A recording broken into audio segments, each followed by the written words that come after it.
го донесовме и манифестот на 4-тиот Илинден. Со манифест за 4 Илинден, денеска демонстрантите од иницијативата за заедничка Македонија го одржаа протестот против, како што велат, двојазичност во земјава. Документот го предадоа во Народната канцеларија на председателот Ѓорѓе Иванов.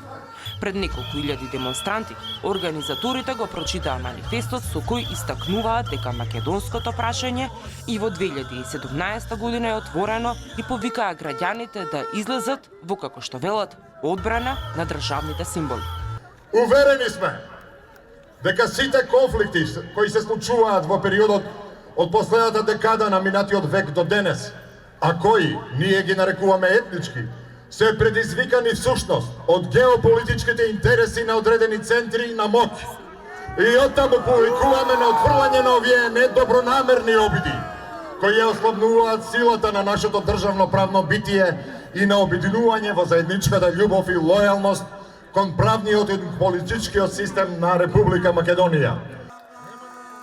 Организаторите на протестот ги нарекоа академиците од МАНУ партиски мегафони.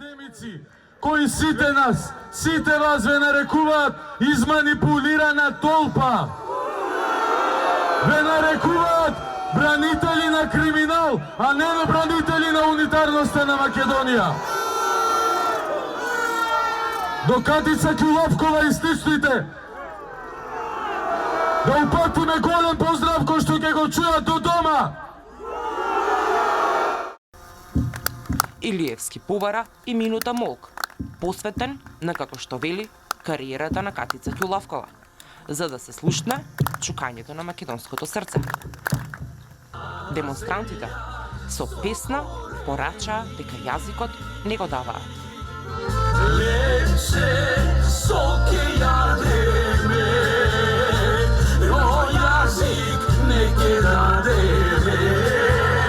Лепше соке јадеме, но јазик не ке дадеме.